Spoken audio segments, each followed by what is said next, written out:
악화가 양화를 구축한다라는 말을 들어보신 적이 있을 겁니다. 쉬운 말로 표현하면 나쁜 통화가 좋은 통화를 내쫓는다는 말이죠. 이 말은 영국 엘리자베스 1세 시대에 그 여왕의 재정 고문관이었던 토마스 그레샴이라는 사람이 이 여왕에게 조언으로 드린 서한에 담긴 내용이라고 합니다. 당시에 경제적인 상황이 좋지 않자 왕이 은화만이 아닌 동화, 실제 가치와 명목 가치가 동일한 은화만 유통되지 않고 실제 가치가 떨어지는 이 동화까지 함께 유통시켰다고 합니다. 그러던 사이에 은화는 점점 자취를 감춰버리고 아마 장롱 속에 또 서랍 속에 다 감추어뒀겠죠. 가치가 떨어지는 동화만이 유통되게 되면서 결국은 화폐량이 또다시 줄게 되고 경제가 또다시 악화되는 현상을 말하는 것입니다. 여기서 그레샴의 법칙이라는 용어가 나오게 되었습니다. 가치의 차이를 인정하지 않고 가치를 평준화시키려고 할 때 일어나는 현상인 것입니다. 악화가 양화를 구축하게 되는 것입니다. 이것은 경제 현상을 설명하는 용어로서만 아니라 시대적으로 여러 사회에 일어나는 다양한 현상을 설명해 주는 말이기도 합니다. 어느 조직이나 또 공동체 속에서 정직하고 의롭고 선량하고 또 능력 있는 사람들이 점점 도태되어 나가고 능력이 없으면서도 진실하지 못하면서도 부정을 일삼으면서도 자기를 포장하고 정치적인 술수로 자리를 차지하고 득세하는 일들이 점점 많아진다면 그런 현상을 가리켜 우리는 악화가 양화를 구축한다, 이런 표현을 지금도 쓰고 있는 것입니다. 이런 그레샴의 법칙은 교회도 역시 마찬가지입니다. 역사적으로 하나님의 사람들이 도리어 영향력을 끼치지 못하게 하고 정치적으로 능수능란한 사람들이 교권을 차지하고 자리를 득세함으로 교회 전체가 그 권위가 떨어지고 영향력이 약화되는 일들이 교회 안에서도 늘 일어나기 마련이기 때문입니다. 그것은 개교회 안에서도 마찬가지입니다. 한 교회가 건강하게 성장하다가도 어느 한 순간의 역사적 시점에 갑자기 추락하고 그 영향력을 잃어버리고 사회에 대한 선한 영향력을 잃어버리게 되는 때는 바로 악화가 양화를 구축하게 되는 그런 일들이 일어나면서부터입니다. 바울이 고린도 교회와 지금 가졌던 이 갈등과 문제도 바로 그러한 현상이었습니다. 겸손과 온유로 진실한 태도로 희생적인 삶으로 복음을 전하는 이 바울의 영향력을 끊어버리고 오히려 바울을 거짓되고 무능한 사람으로 그렇게 매도하는 사람들에 의해서 고린도 교회 성도들이 그들의 속임수에 넘어가 오히려 바울을 대적하고 있는 이 모습이야말로 악화가 양화를 구축한다는 말이 적합할 것입니다. 바울은 물러설 수가 없었습니다. 인간적인 마음으로는 안 보면 그만이고 관계를 끊으면 그만이지만 하나님께서 자신을 통해서 세워주신 고린도 교회이며 또한 장차 유럽 대구의 복음화를 위해서 너무나 소중한 이 고린도 교회가 그 거짓된 무리들에 의해서 무너지는 것을 바울은 용납할 수가 없었던 것입니다. 그래서 바울은 그들과 싸워야만 했고 고린도 교인들을 설득하고 또 그들을 책망하면서 다시 올바른 길로 돌아오도록 교훈하기 위해서 쓰여진 책이 고린도 후서인 것입니다. 이러한 싸움에는 순결해서만 안 되고 지혜로워야 합니다. 비둘기처럼 순결하면서 동시에 뱀처럼 지혜로워야 합니다. 바울은 자기 자신에 대하여 사람들에게 좀처럼 말하기를 꺼려하는 사람이었습니다. 그래서 많은 오해를 받고 있었습니다. 바울은 예수 그리스도의 복음을 깨닫고 부활하신 주님을 만난 이후에 자신의 사회적 이력이나 자신의 가진 모든 것들을 다 배설물처럼 여기는 사람이었기 때문에 자기 자신을 자랑하는 것, 그것은 복음의 가치를 훼손시킬 수 있기 때문에 그는 자신에 대하여 거의 언급을 하지 않았던 것 같습니다. 그런데 그러한 모습을 도리어 공격하면서 바울은 여러 면으로 볼 때 믿을 수 없는 사람, 실력 없는 사람, 무능한 사람, 그리고 속이는 사람이라고 매도하고 있었습니다. 대표적으로 바울은 추천서를 가지지 않았다 공격했습니다. 그래서 고린도후서에서 이 추천서의 이슈가 나오죠. 이 유대로부터 온 이 거짓된 무리들은 아마 예루살렘 사도로부터 어떤 추천서를 갖고 온 것 같습니다. 당시에 개인의 이력서보다 저명한 사람의 추천서가 더 인정받던 그런 시대의 문화였기 때문에 바울은 추천서도 없는 사람이 어떻게 그 사람을 받아들일 수 있겠느냐라는 것이죠.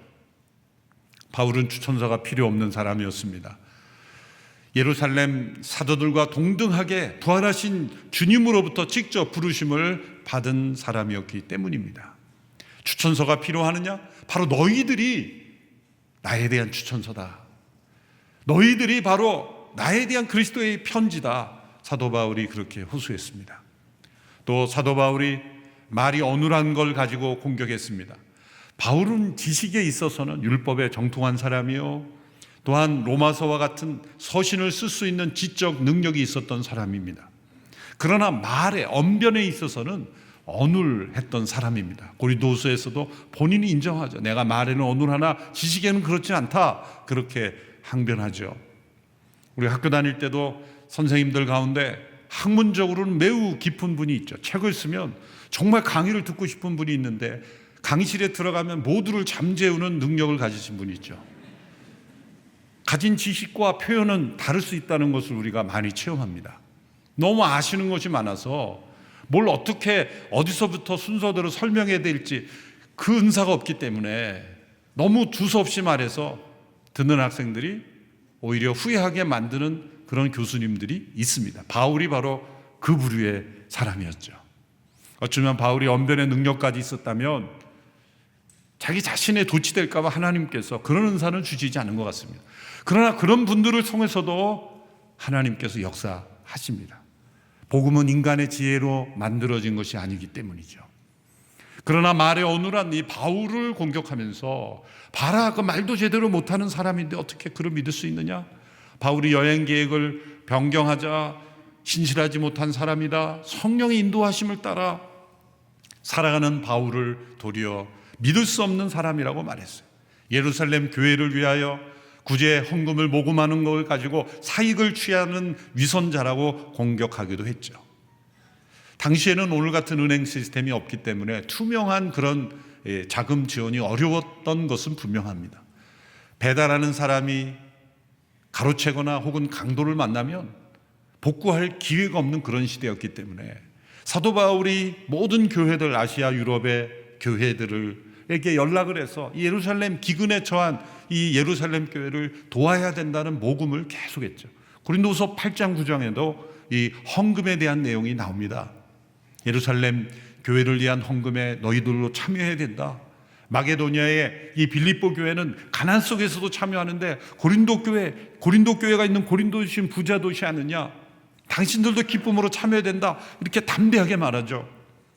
그렇게 권면하는 바울을 가리켜 저 사람 자기가 저거 가르치려고 하는 것이다, 그렇게 모함했습니다. 또한 바울은 특이한 체험도 없는 사람 아니냐, 그렇게 공격했어요. 유대인들은 표적을 매우 중요시했죠. 헬라인들은 지혜를 매우 소중히 여겼습니다. 유대로부터 온 이 거짓 지도자들은 바울이 특별한 체험도 없는 것인 양 그렇게 공격했어요. 그러나 자신들은 매우 특별한 체험을 가지고 있으며 신비한 그런 표적이 나타났다, 그렇게 거짓으로 포장했던 것입니다. 바울이 참다 못해 12장에 가서 자신이 체험했던 그 체험을 고백합니다. 14년 전에 그는 셋째 하늘을 체험했어요. 셋째 하늘이라고 하는 것은 우리에게 예비된 새 하늘과 새 땅, 그것을 미리 본 겁니다. 그러나 14년 동안 왜 침묵했을까요? 그것을 자신이 말하는 순간 어쩌면 그 웅장하고 영광스러운 모습을 훼손할 수도 있을 뿐만 아니라 자기 자신이 위대해지고 자신을 드러내는 일에 쓸까봐 그는 그 체험을 도리어 복음을 전하는 이 고난을 참는 인내의 자원으로 사용했던 것입니다. 어쩌면 저와 여러분은 바울이 보았던 그 셋째 하늘을 보았다면 그 다음 날로 유튜브 개설해서 사람들에게 알리고 책을 써서 사람들에게 알리고 싶을 거예요. 그게 진짜 체험이라면. 그리고 실제로 천국의 맛을 본 사람들이 내가 본 천국 그러고 전 세계를 다니면서 강의하다가 이단으로 빠진 사람이 한둘이 아니에요. 바울이 자신이 그렇게 될까 봐 염려했던 것 같아요. 그래서 14년 동안 말하지 않고 있었는데 거짓으로 자신을 포장하는 그들 앞에서 이제는 내가 말을 해야 되겠다. 내가 어떤 체험을 했는지. 그래서 12장에서 셋째 하늘을 본 체험을 말하는 거예요. 이처럼 자기 자신에 대하여 좀처럼 말하지 않는 바울을 도리어 실력 없고 주님이 부르지도 않고 위선적이고 속이는 그러한 사람으로 매도하여 고린도 교인들과의 관계를 끊으려는 이 악한 사람들, 이 거짓된 사람들, 그들과 바울이 대적하면서 그는 부득불 자기 자신에 대하여 말을 해야만 했던 것입니다. 그것을 자기 자랑이라고 말했던 겁니다. 그는 그것이 어리석은 일이라고 생각했어요. 그래서 하고 싶지 않았어요. 그러나 할 수밖에 없어. 왜? 고린도인들이 그렇게 자신을 포장하고 자랑하는 사람들에게 현혹되어 갔기 때문에 그러한 방식의 표현으로 말하지 않으면 그들을 따라갈 것이기 때문에 부득불 할 수밖에 없다. 그런 표현을 합니다. 11장에 보면 여러 구절에 어쩔 수 없이 하는 것임을 이렇게 표현하죠. 11장 1절에 보시면 여러분은 내가 좀 어리석어 보이더라도 용납해 주시기 바랍니다. 또 16절에 보면 내가 다시 말합니다. 아무도 나를 어리석은 사람으로 생각지 마십시오. 그러나 만약 여러분이 그렇게 못하겠다면 나를 어리석은 사람으로 받아들여 나로 하여금 조금 자랑하게 하십시오. 21절 우리의 약한 모습 그대로 내가 욕을 하듯이 말합니다. 그러나 누가 감히 무엇을 자랑한다면 나도 감히 어리석음을 무릅쓰고 자랑 좀 하겠습니다. 11장 30절은 같이 읽겠습니다. 시작. 내가 부득불 자랑할진대 나 약한 것을 자랑하리라. 이렇게 자랑하는 것이 어리석어 보이는 일임에도 불구하고 부득불 해야만 하는 이유는 무엇일까요? 진짜 어리석은 사람들의 어리석음을 드러내기 위해서입니다. 자신을 과대 포장하는 이들의 거짓된 무리의 어리석음을 드러내고 또 한편으로는 그들을 따라가는 이 어리석은 고린도인들의 어리석음을 나타내기 위해서입니다. 잠언 26장 4절 5절에 이런 말씀이 있습니다. 어리석은 사람에게 그 어리석음에 맞춰 대답해 주지 마라. 그렇지 않으면 너 자신도 그와 같이 돼버린다. 그럴 수 있기 때문에 바울은 어리석은 길로 가지 않기를 원했던 거예요. 자기를 자랑하지 않기를 원했던 거예요. 그러나 두 번째 5절의 말씀에 보면 어리석은 사람에게 어리석음에 맞춰 대답해 보아라. 아마 스스로 지혜로운 줄 알 것이다. 그 어리석은 자의 스스로 지혜 없다 여기는 어리석음이 이제 드러나게 된다는 거예요. 바울은 이 5절의 말씀을 생각했을지도 모릅니다. 바울은 그래서 이 대적자들과 자랑의 대결을 하게 됩니다. 당신들이 히브리인이냐? 나도 히브리인이다. 아브라함의 자손이냐? 나도 아브라함의 자손이다. 난 지 8일 만에 할례를 받았다. 나는 율법으로 능통한 사람이며 저 위대한 사람들, 위대하다고 여기는 사람보다 조금 더 못한 사람이 아니다. 그렇게 자신을 드러냅니다. 매우 불편한 일이지만 할 수밖에 없었다는 겁니다. 이 상황 속에서 하나님께서 바울에게 주신 구약의 말씀이 있습니다. 예레미야 9장 23절 24절의 말씀입니다. 우리 같이 읽겠습니다. 시작. 여호와께서 이렇게 말씀하셨다. 지혜로운 사람은 자기 지혜를 자랑하지 못하게 하고 힘 있는 사람은 자기 힘을 자랑하지 못하게 하며 부자는 자기 부를 자랑하지 못하게 하라. 자랑하는 사람은 오직 이것을 자랑하게 하라. 곧 그가 나를 깨달아 내가 이 땅에 인애와 정의와 의로움을 행하는 여호와임을 아는 것을 자랑하게 하라. 이것들을 내가 기뻐한다. 여호와의 말이다. 자기 지혜를 자랑하지 말라. 자기 힘을 자랑하지 말라. 자기 부를 자랑하지 말라. 오직 자랑할 것이 있다면 하나님이 어떠한 분인지를 깨달은 것을 자랑하라. 하나님이 의롭고 공의롭고 그리고 인애가 충만하신 분임을 아는 것, 그것을 자랑하라. 바울은 이 말씀을 간략하게 요약하여 10장 17절에서 이렇게 기록했습니다. 자랑하는 사람은 주 안에서 자랑하도록 하십시오. 제가 바울이 이 상황 속에서 구약의 이 말씀을 하나님으로부터 받았다고 말씀드린 이유는 성경의 10장 17절 이 구절 마지막에 보면 성경에 에레미야 9장 24절 이렇게 적혀 있을 거예요. 여러분의 성경에 보시면, 만일 그러한 표시가 안 돼 있는 성경은 빨리 서점에 가서 표시되어 있는 성경으로 바꾸시라는 말씀을 드립니다. 이 신약에 인용된 구약의 구절을 이렇게 표시해 준 정도는 여러분의 성경에 표시가 되어 있는 것이 좋습니다. 주 안에서 자랑하라. 바울은 어리석은 자들의 세상적인 자랑처럼 보일까봐 염려했지만 자신은 이 세상에 속한 것을 자랑하는 것이 아니라 자신이 깨달은 복음, 하나님의 사랑, 하나님의 공의, 하나님의 나라, 그것을 깨달은 것을 지금 자랑하는 것입니다. 바울의 자랑은 주 안에서 자랑하는 것입니다. 그 이유가 10장과 11장에 걸쳐 세 가지 이유로 고백됩니다. 첫째로 바울의 자랑이 주 안에서 자랑한 이유는 오직 복음을 전파하기 위해서 하나님께서 정해주신 분량 안에서 자랑하였기 때문입니다. 오늘 본문 13절, 16절 우리가 함께 읽겠습니다. 시작. 그러나 우리는 정도 이상으로 자랑하지 않고 오직 하나님께서 정해주신 분량의 범위 안에서 자랑하려고 합니다. 우리의 자랑은 곧 우리가 여러분에게까지 다다른 정도입니다. 16절. 그래서 결국 여러분의 지역 너머까지 복음을 전파하기 위한 것이지 다른 사람의 영역에 이미 마련된 것들을 가지고 자랑하기 위한 것이 아닙니다. 또 14절에 보면 여러분에게 가지 못할 사람들로서 스스로 과신해 나갔던 것이 아니라 복음 안에서 여러분에게까지 갔던 것입니다. 자, 이 오늘 설교 본문으로 나눠드린 그 내용의 대부분의 내용은 지역에 대한 내용입니다. 이 고린도라는 이 지역에서 내가 사역한 것은 하나님께서 정해주신 분량대로 한 것이다 라는 것입니다. 이 분량이란 단어는 캐논, 이 표준, 기준이라는 것인데 그것은 이방인의 사도로 자신을 부르셨다라는 것이 자신에게는 기준이라는 겁니다. 그것은 주님께로부터 받은 사명일 뿐만 아니라 사도들과도 합의된 사명입니다. 베드로와 야고보, 요한과 같은 유대인들은 이방인들에게 전도할 수가 없죠. 일단 언어가 되지 않죠. 헬라인들에게 베드로가 특별한 하나님의 도우심이 없는 한 헬라 문화, 이방 문화의 유럽 사람들을 전도할 수가 없었어요.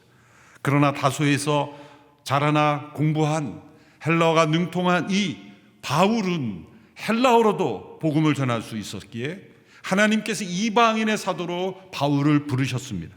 그리고 사도들과도 합의를 했어요. 갈라디아서 2장에 보면 베드로와 야고보, 요한과 같은 유대인들을 대상으로 한 사도들과 바울과 바나바, 디도, 디모데와 같은 그러한 사람들은 이방인들의 사도로 이렇게 구획을 나눈 것이죠. 그것이 하나님께서 정해주신 분량이었던 것입니다. 바울이 고린도에서 사역한 것은 스스로 과신하여 하지 못할 사역을 한 것이 아니다. 하나님께서 맡겨주신 지역이고 그러므로 지금 고린도에서 일어나고 있는 일에 대한 영적 권위는 바울에게 있는 것입니다. 지금 유대로부터 와서 이 고린도 교회를 혼란스럽게 한 사람들은 그들은 어쩌면 유대인들을 대상으로 사역해야 될 사람들이었어요. 오히려 그들이 범위를 넘어서서 혼란하게 하는 회방꾼 역할을 하고 있는 것입니다. 바울의 목표는 자기가 고린도의 무슨 왕이 되거나 정치 지도자가 되거나 그 고린도를 사유하는 것이 아닙니다. 하나님께서 자신에게 맡겨주신 그 분량 안에서 복음을 전파하기 위해서 바울은 나섰던 것입니다. 우리나라의 초기 온 선교사님들이 지역별로 구획을 잘 나눴죠. 어느 지역은 감리교가 맞고 어느 지역은 북장로교, 어느 지역은 남장로교. 그래서 우리나라에 가보면 어느 지역은 감리교가 많고 어느 지역은 장로교가 많고 그런 이유가 바로 교단별로 구획을 나눠서 아주 질서 있게 사역을 했던 거예요. 그래서 우리나라 전역에 교회가 없는 지역이 없을 정도로 그렇게 잘 효과적으로 사역을 했죠. 초기 사도들도 그랬던 겁니다. 유대인들을 대상으로 이방인들을 대상으로 그렇게 사역을 잘 나누어 가지고 했던 겁니다. 지금 고린도 교회 안에 들어온 거짓된 무리들은 바로 그러한 질서를 다 무너뜨리면서 사도 바울을 공격하고 있었던 겁니다. 그러므로 나는 스스로 과신하여 너희들에게 나간 것이 아니라 복음 안에서 하나님께서 정해 주신 분량의 범위 안에서 당신들에게 나간 것이다 강조하고 있는 것입니다. 둘째로 바울이 주 안에서 자랑하였다는 근거는 거짓된 일꾼들의 기회를 끊어버리기 위해서 자랑한 것이기 때문입니다. 4절 5절의 말씀 우리 같이 읽겠습니다. 시작. 누가 여러분에게 와서 우리가 전파하지 않은 다른 예수를 전파하거나 여러분이 우리의 복음 전파를 통해 받지 않은 다른 영을 받게 하거나 여러분이 받지 않은 다른 복음을 받게 해도 여러분은 잘도 용납하고 있습니다. 나는 저 위대한 사도들보다 조금도 못하다고 생각하지 않습니다. 다른 예수, 다른 영을 받게 하고 다른 복음을 전해도 잘도 용납한다. 이것은 책망이죠. 잘한다는 뜻이 아니라 어떻게 그런 이들을 용납하느냐. 나는 저 위대한 사도들, 스스로 위대하다고 여기는 그들보다 조금도 못하지 않다라고 말하는 것입니다. 이 바울의 이 끓는 열심을 느끼죠. 그는 12장 2절 3절에서 하나님의 열심으로 당신들을 위한 열심을 내고 있다. 뱀이 이 하와를 넘어뜨려 타락하게 한 것을 그렇게 부패하게 되는 것처럼 당신들이 그리스도의 순결한 신부로서 성결함을 버리고 순전함을 버리고 타락하게 될까 봐 내가 두렵다. 그래서 나는 거짓된 일꾼들이 더 이상 영향을 미치지 못하게 하기 위하여 내가 나서고 있는 것이다. 그 간절한 마음이 11장 10절에서 12절에 또 나옵니다. 우리 같이 읽어볼까요? 시작. 그리스도의 진리가 내 안에 있는 한 내 이 자랑은 아가야 여러 지방에서 중지되지 않을 것입니다. 왜 그렇습니까? 내가 여러분을 사랑하지 않기 때문입니까? 하나님이 아십니다. 나는 내가 하는 일을 계속할 것입니다. 그 목적은 우리와 똑같은 일을 한다고 자랑하기 위해 기회를 엿보는 사람들의 기회를 끊어버리려는 것입니다. 사단은 끊임없이 기회를 엿봅니다. 어떤 기회를 엿봅니까? 사람들과 사람들 사이에 그 대화 속에 거짓을 탑니다. 말을 바꾸어서 전합니다. 단어를 몇 개 뺍니다. 그리고 덧붙입니다. 얼마나 우리가 듣는 소식 중에서 과장되고 혹은 축소되고 왜곡된 일들이 얼마나 많습니까? 목회를 하다 보면 누가 이렇다 하거나 확인해 보면 아닌 경우가 많아요. 그래서 제가 오죽 답답하면 미국에서 목회할 때 소문 실명제를 제가 추천했어요. 누가 이렇다더란 말을 누가 말했다라는 네임택이 붙어있지 않으면 그 사람 말이든 아니면 거짓말이든 둘 중에 하나다.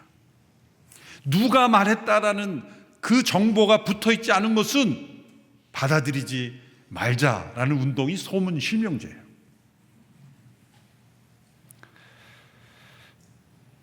우리가 전해 듣는 말이 100% 진실한 말이 아닐 수 있다는 거죠. 담임 목회로 하면서도 여러저런 얘기 들을 때도 왜곡된 정보가 참 많아요. 심지어 의도적으로 거짓을 퍼뜨리는데 도구가 되는 사람들도 있어요. 저도 여러 번 경험했어요. 저에 대해서 음해를 하고 왜곡되게 아닌 줄 알면서도 말을 바꿔가지고 다른 사람들에게 전파하는 사람도 봤어요. 그런 사람들이 만일 한 교회나 한 사회나 나라의 사회의 지도자들이 된다면 그 사회는 기회가 들어오는 거예요. 사단이 틈탈 수 있는 기회가 되는 겁니다. 그런 기회를 끊어버리기 위해서 바울은 나서고 있는 거예요. 여러분, 한 시대 사회가 거짓을 무기로 삼는 사람들이 득세하게 내버려둬서는 안 돼요. 그래서 우리는 때로는 자신을 자랑하면 해야 된다면 해야 되는 거예요. 정말 일할 수 있는 사람들이 나서야 되는 거예요. 바울은 지금 거짓된 이들이 한 교회의 중심이 되는 것을 너무나 안타깝게 여기고 거룩한 열심을 가지고 나서고 있는 것입니다. 감사한 것은 오늘 이 교회가 그런 거짓된 영향력이 틈타지 못하도록 하나님께서 때마다 시대마다 지켜주신 것, 하나님의 정말 큰 은혜예요. 우리 한 목사님에 대해서도 얼마나 이 은혜가 많았습니까? 제가 교육자로 들어온 지 얼마 안 됐어도 블랙레터가 막 돌아다녔죠. 목사님이 당뇨 때문에 인슐린을 주사를 맞으셔야 되는데 마약을 한다, 너무 어처구니 없으니까 성도들이 동요를 안 했지만 별의별 레터를 보내는 사람들.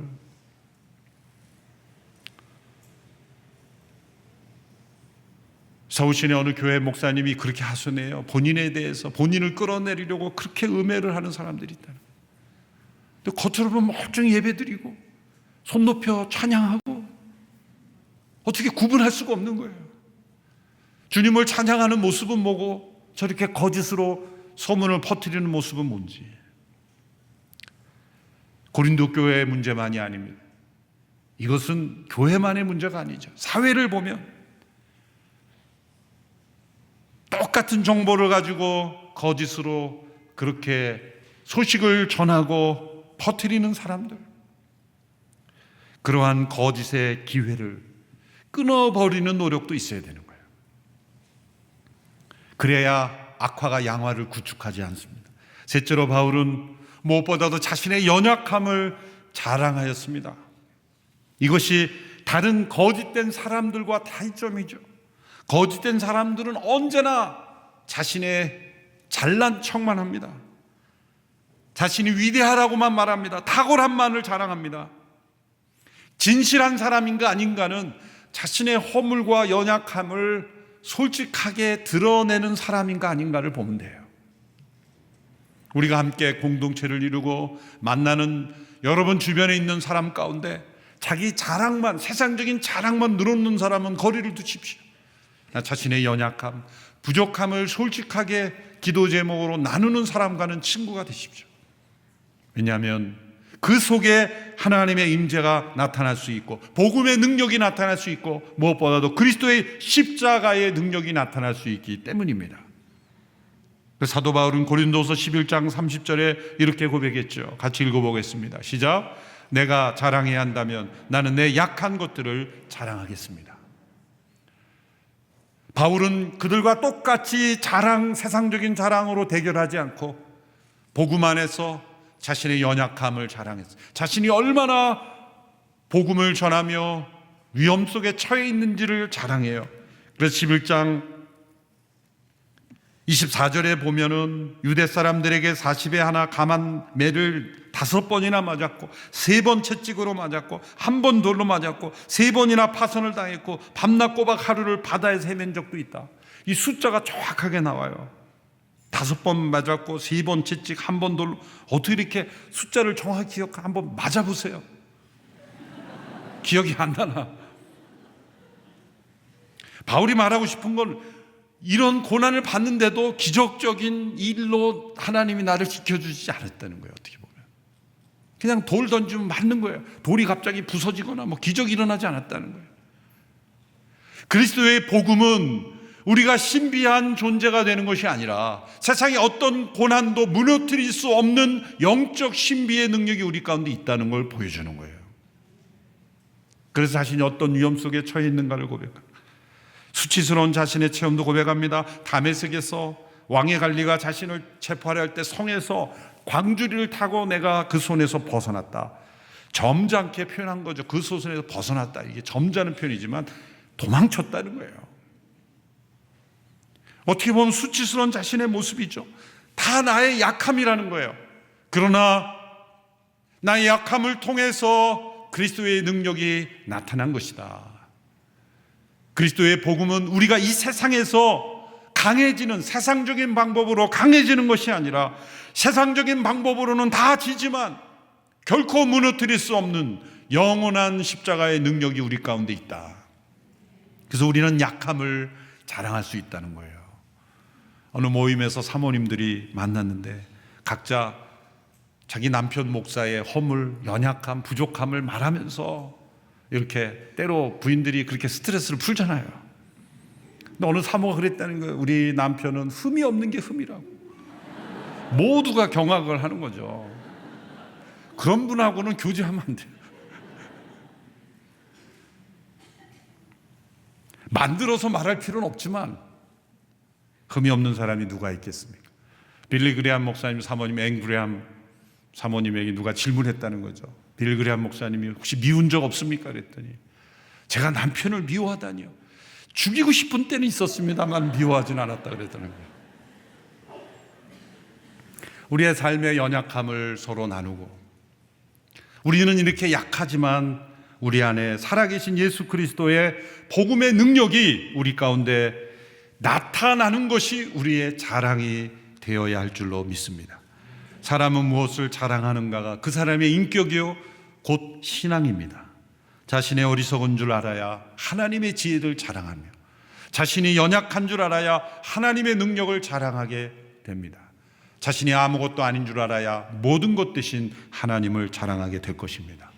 주 안에서 자랑하기를 원했던 바울의 그 믿음과 헌신을 우리 모두가 본받게 되기를 축원합니다.